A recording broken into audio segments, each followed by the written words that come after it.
Okay, well, I just wanted to start out and sort of set the stage for us. If I could ask each one of you to give a few thoughts about the key trend that's shaping your particular area of the industry today.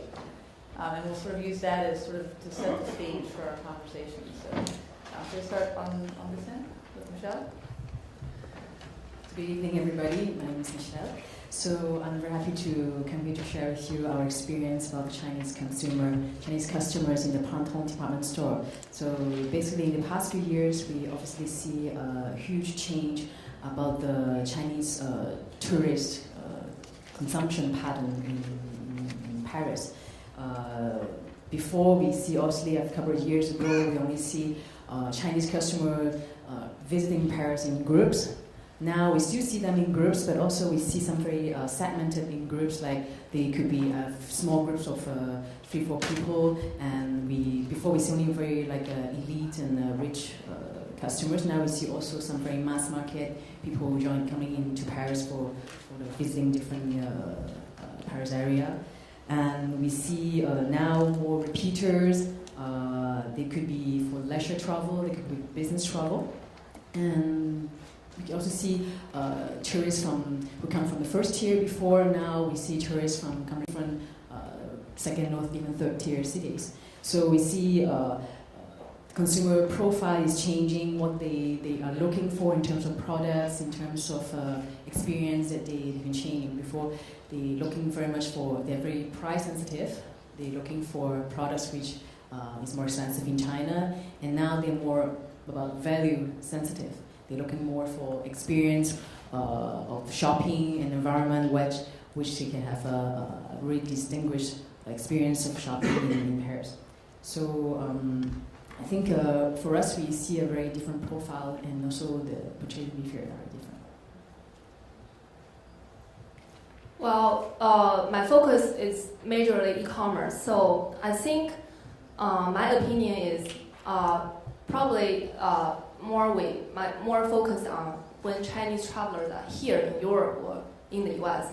But if there is a way to keep on reaching them when they are back, and I think e-commerce is the best way to do so. And I actually have a client, so they're a New York-based fashion company who sell cosmetics and beauty products to Chinese consumers. But they are not an e-commerce company at the beginning. They are a traveling agency.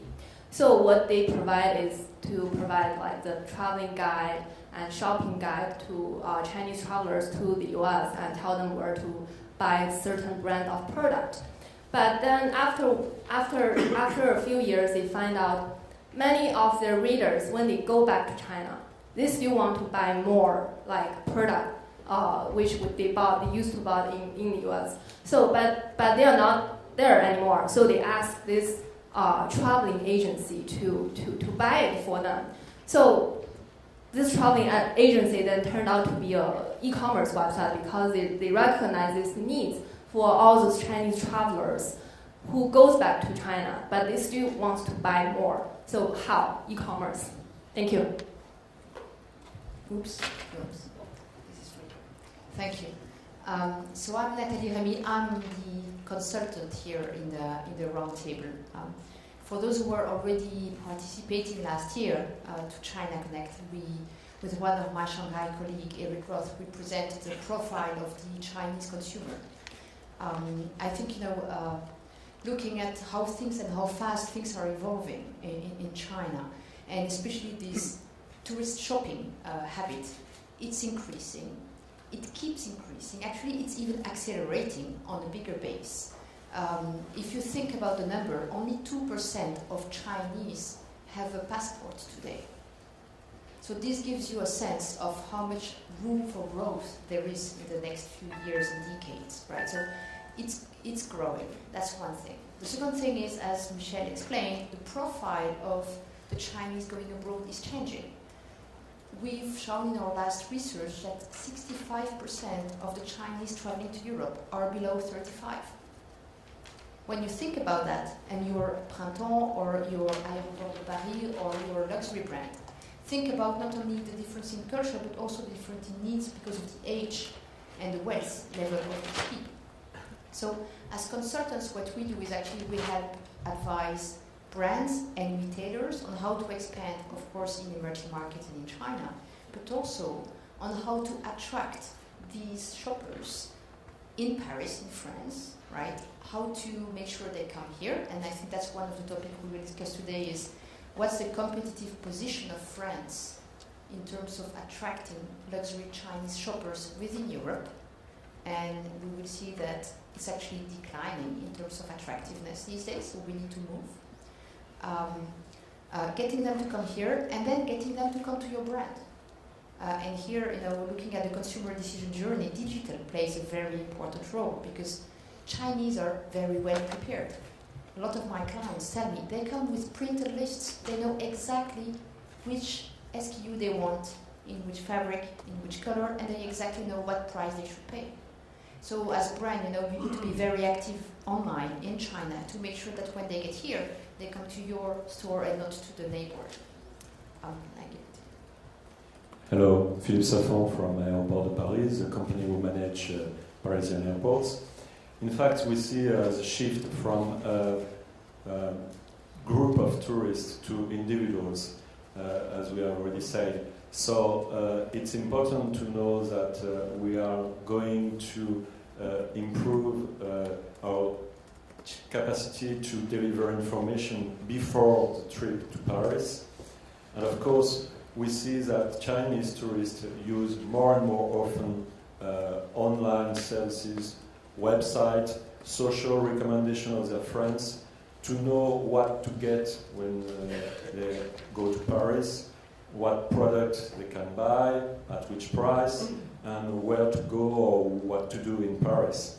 So one of the issues is to be as good in Paris, but also to be good over the internet to attract Chinese tourists and to be able to deliver the right information to these tourists so that they can come in Paris and spend their money in our shops. So clearly these consumers are becoming, these travelers are becoming a lot more sophisticated, and as Natalie, as you mentioned, they're getting younger as well. So can you give some specific examples of how you've had to change what you're doing now to modify your appeal for these travelers? Do you have any specific examples of? Well, I think when we look at the difference, and then I think Printemps can explain a bit how the strategy has evolved to manage them, but they are younger, they are coming from different cities, right? So it's not only tier 1 cities, consumers that are coming over now, but also from tier 2, tier 3 cities. They are on average less wealthy. So in terms of the brands that they are looking at, the contemporary apparel segment, for instance, is becoming much more appealing to these young and less wealthy consumers than the traditional historical heritage, very high-end luxury brands. For a lot of them, it's not the first time anymore they are going abroad. More and more people speak English, right? So they don't need exactly the same level of service and language skills than they used to in the past. We had a debate with Michel yesterday when we prepared here about the attractiveness of department stores versus freestanding stores for these people that are coming to Paris for the 5th to 6th time.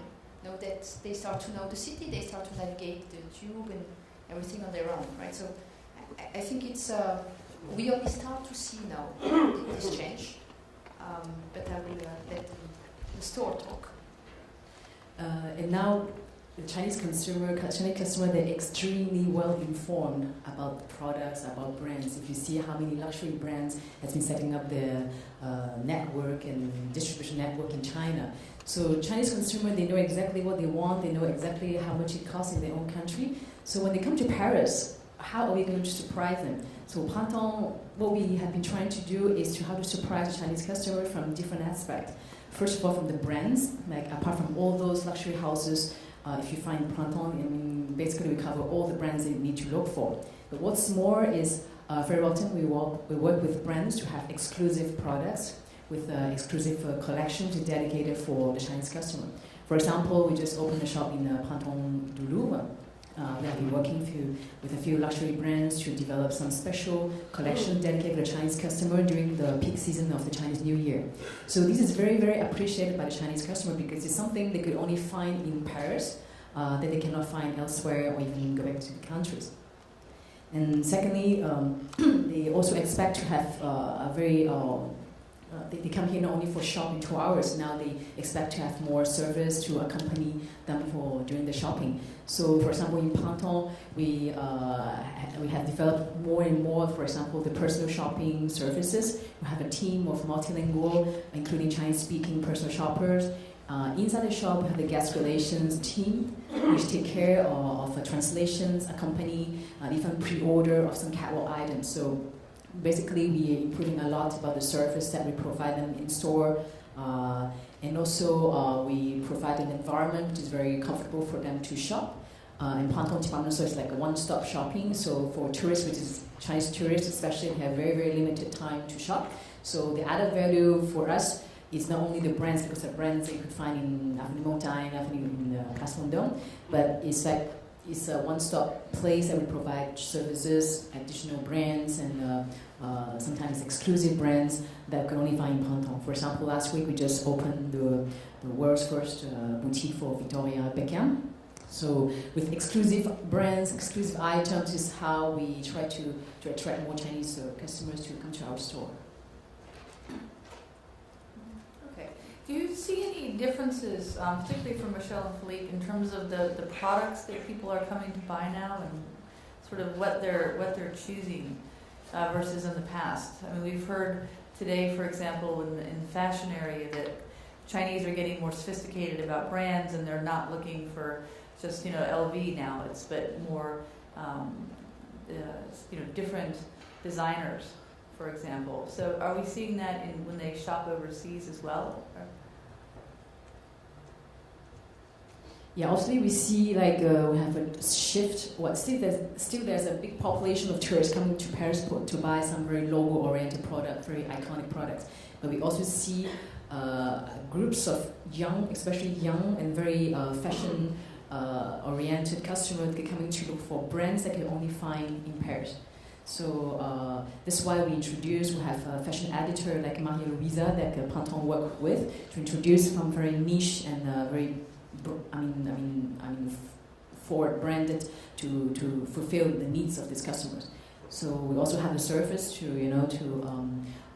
pre-order catalog items which might not be available in the store yet. Yeah, in fact, you have to deal with the fact that you have traditional Chinese shoppers which want luxury brands and just this kind of products. And the fact that with the younger people, you have to develop also an offer of the trendiest brands you can offer in Paris. And in France and in Paris, we have a huge opportunity to develop this kind of offer because we have a lot of historical designer, historical way of designing fashion. So I think we have very good opportunities to develop this kind of new markets with new brands and trendiest brands. So the trend is moving towards creating brands and products specifically for the Chinese now? Are you seeing that happening in France? No, I don't see that happening. There might be exclusivities at some point, but I would say that it's not that we have part of collections that are developed specifically for them. I think that part of their decision-making criteria to go shopping abroad and especially come shopping to Europe is, of course, there is price, because there is a huge price differential. I mean, when you look at the Burberry trench coat, it's ×2, right? If you buy it in London or if you buy it in Shanghai, you can almost pay your plane ticket if you have a few shopping items to buy, right? So that's one criteria. There is another criteria, which is the choice of brands, because more and more European brands have entered China, right? But depending on where people live, they may not have access directly to these brands where they are, right? And if they have to go and take a few hours flight, they might as well take a 10 hours flight and come and buy it here, right? So I think there is a question of access to the brands. Then there is a second level of choice, which is the breadth of the offering.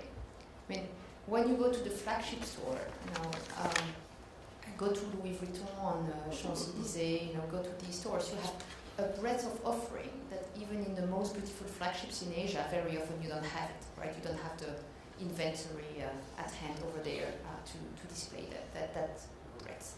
So that's a third reason. And then you have the other less fact-based reasons, right? The less fact-based reasons will probably remain. One of them is emotion. I buy a Chanel bag in Paris. And now when I'm back home, I can say, this is my Chanel bag I bought in Avenue Cambon.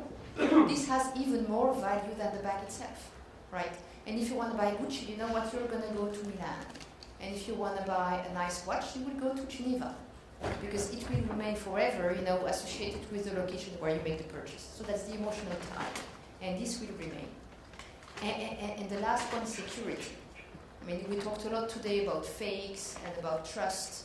And it's true that when people come and buy over here, the trust is higher, that they will buy a real product per se. So I think for all these reasons, they are coming. And be them the ultra-wealthy, more and more sophisticated buyer that is going to go to the Moina store or Rue du Faubourg to buy something that nobody else has, or be it the less wealthy 25-year-old, US educated, sometimes a Chinese lady coming to the Cooper store, because she finds it cool and she has never seen the brand. I think that we will have to manage much more diverse, multifaceted Chinese shoppers here. Sorry. Well, I think Natalie just makes some very good point. So talking about the segment among Chinese travelers, it reminds me, I think there is an emerging trend about the self-organized travelers, winners are the group travelers.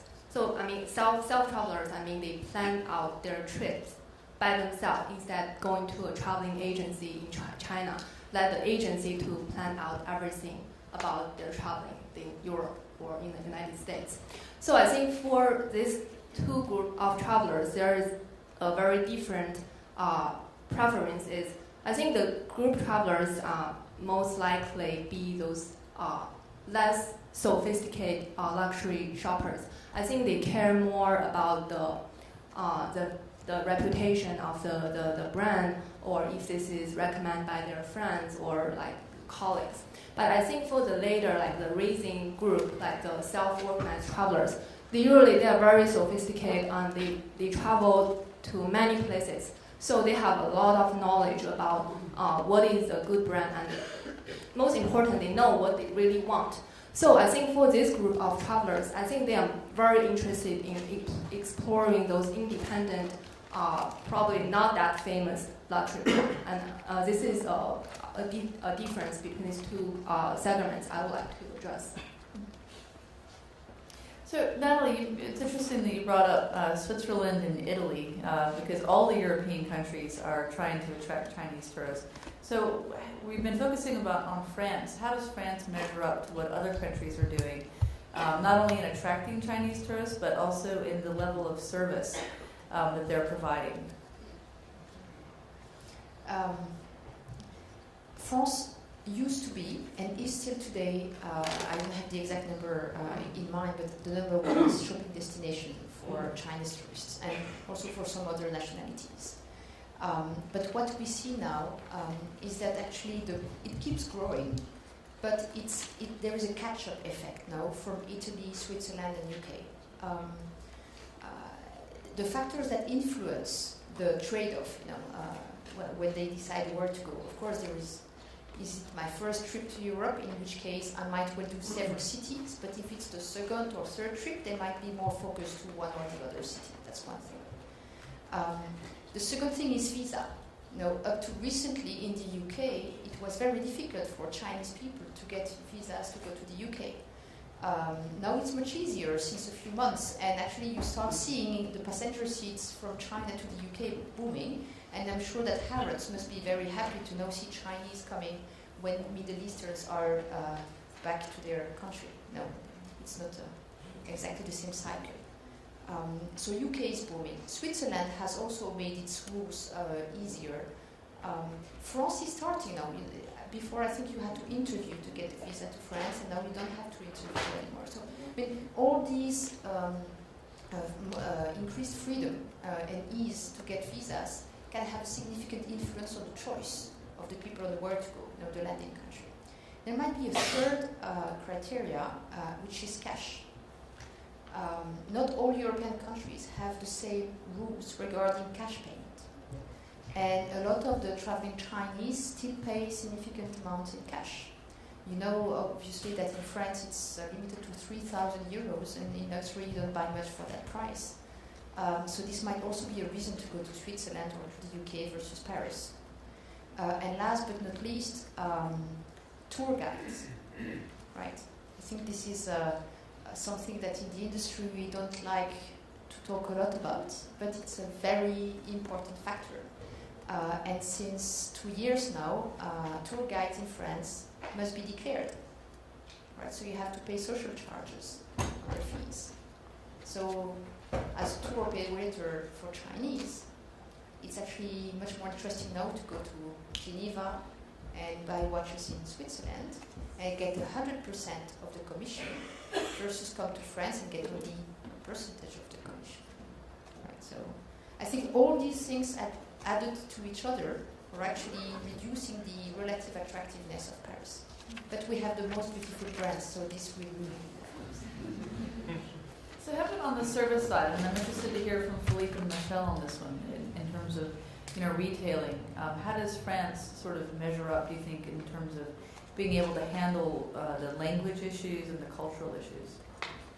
Yeah, we have to improve our welcome of Chinese tourists, because it's true that it's difficult in France to hire people who are talking Chinese and to keep them in stores, because you have a lot of different enterprise who want to recruit Chinese native language person or person who talk Chinese.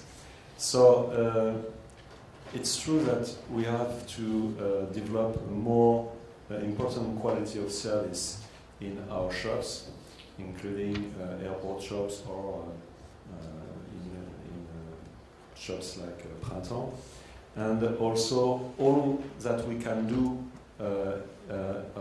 to improve the way to buy very simple, to have a simple buy in France. For instance, we have developed a digital offer where you can find a specific offer dedicated to Chinese people, and we put this offer on our website in China, on a mobile application and on social network, so that when a Chinese person comes in our airports, even if the sales representative do not speak Chinese, he can show his mobile and say, well, I want this offer, I've seen it, it's a specific offer for Chinese and I want this offer. So we have to develop also means to improve our quality of service, even if we do not have always people talking Chinese in all the different shops. Do you have anything to that? Yeah, in the Printemps department store, we also see in the past few years, not only in Printemps but also in different luxury houses, they have been making a lot of effort to improve the services to the Chinese customers. Not only Chinese, but to different nationalities coming to France. And I think one of the challenges for the luxury brands like Printemps is how we can accommodate the needs of Chinese customer at the same time, not to to provide the same time, same level of service for local people. Because we see a lot of brands now, they have almost like a team of Chinese-speaking salespeople in the shop. They're so ready to sell, they're so ready to serve the Chinese customer, and at the same time they have to keep the balance between the service we provide to the Chinese customer and as well as the French customers. But I think in the past few years we see a lot of improvement in terms of service, in terms of how to receive the customers, how can serve them, and how the shops, salespeople, they're informed about the trends in China, the product needs, price of all the iconic products. So I think in terms of service, we already see a lot of progress. So you mentioned the digital offering being so important, and I think that's also quite important before people come to China. So can you tell me a little bit about what you do to reach out to Chinese before they leave home? Yeah, in fact, as we have seen before, we're shifting from a group of tourists to individuals. So we'd like to offer information about our airports, practical information, because we know that Chinese people do not talk English or French, so we give maps of our terminals in Chinese language.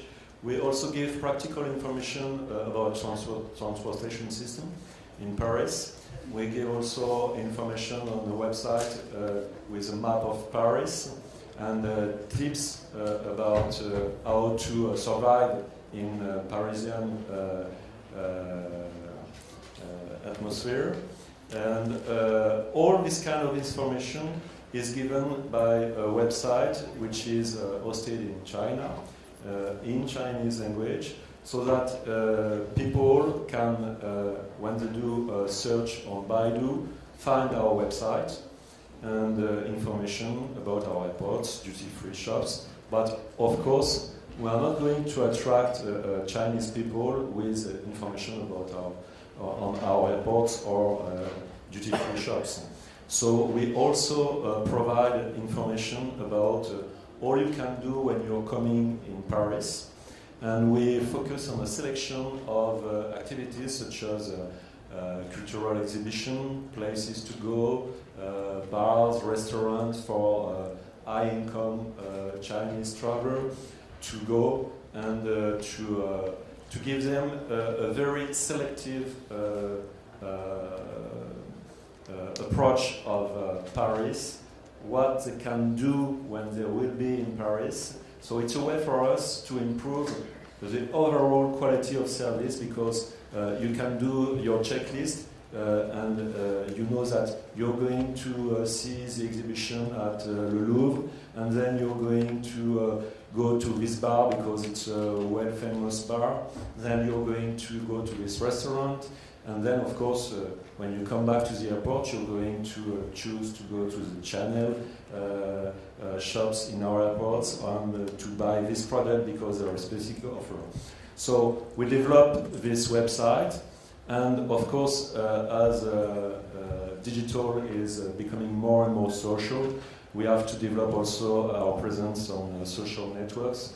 So we are present on we have presence on Sina Weibo, of course, and we launched at the beginning of this year a dedicated application on WeChat. We are on a try and learn experience, so we like to test our approach and to see what the result is, what the results are.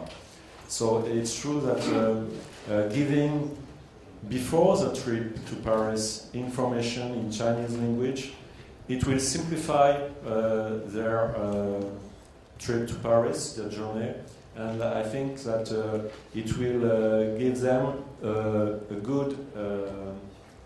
good image of Paris and a good image of our company, even before they are coming in our airports. Okay. We're hearing a lot today and tomorrow about celebrities and KOLs. So is that something that either of you have some experience with using?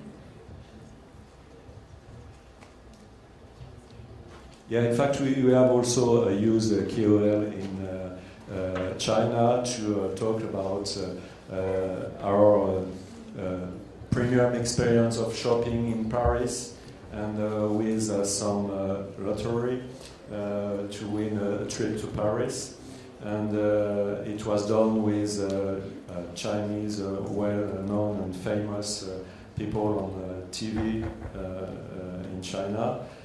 So we are used to, in our advertising strategy over digital, to use KOL, yes, because it's a way to give a social recommendation to our approach, and it's an affordable way to communicate to Chinese people and the trendiest people in China.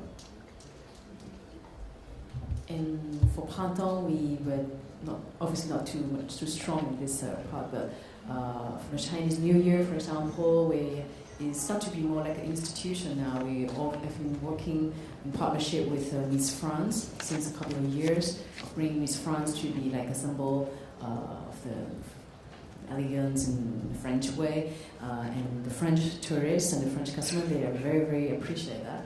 So during the Chinese New Year, when Miss France came into the shop to do photo calls, to do the inauguration of the Dragon Dance, so this is only a part of our effort, to create a bit of a celebrity effect in the store. Are there any questions on the audience? We've got a few more minutes here. Yeah, there's one at the top right. It's a question for Ole Pantone. How do you balance your communication efforts between what you do in China to attract and fuel your desirability and what you do here in Paris? How do you track our... How do you balance your communication efforts? What's the part of what you do in China to maintain your attractiveness to the Chinese travelers and what you do here in Paris?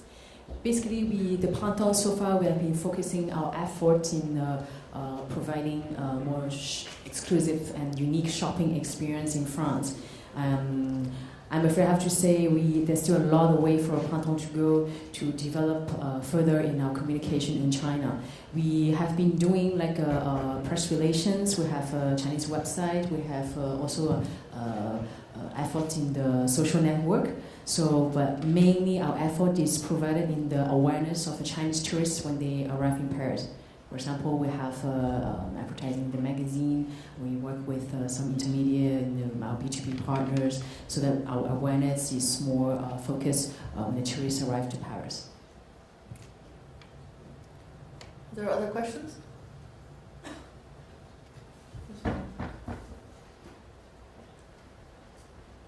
Hello, I have a question regarding offline mobile payments. Now, I think what we saw is this morning we were talking about taxi apps where you pay with your mobile, and basically they spend 500 million renminbi to subsidize and to create a case to say, why should I use a mobile payment? Because I get 10 renminbi each time I take a taxi. I think what I wanted to know is that if there's already early adopter data to see whether people are actually using offline mobile payment if there's no subsidies attached to it just for the convenience of using it. I've tried to look for data like that in China, and so far I've not been able to identify any. Do you have information about that? Well, I think that's a very good question. I don't have any concrete data here, but I would say it's true currently because all the big Chinese internet company, they want to compete for the attention and users among the PC and users. So the commonly used strategy is to give some coupon or some promotions in terms of the price to attract more users to use their mobile and app. For example, for the taxi app I just mentioned in my presentation, Didi Taxi, if you use WeChat payment function, WeChat will give you 10 Chinese yuan back. So for example, if I have a short trip and my cab fare is 10 Chinese yuan, then it means I have the free ride. So currently this is a major tactics for all the big Chinese internet companies to battle for Chinese consumers. But I'm sure there will be a lot of a group of users. They will use that app for the convenience. For example, myself, and I think Chinese internet users are always very, very curious and open to the new things. That's why I think even we still have all those traditional methods like credit card payment or debit card payment or cash payment, But why it's developing so fast? Because they are very open to this kind of new technology. And given the very fierce market competition between like Alibaba and Tencent, I would only see this kind of popularity will keep on going because the big companies are pushing for this trend, and the consumers, they're both benefit and interested in using those. That's my answer. Thank you. Any more questions?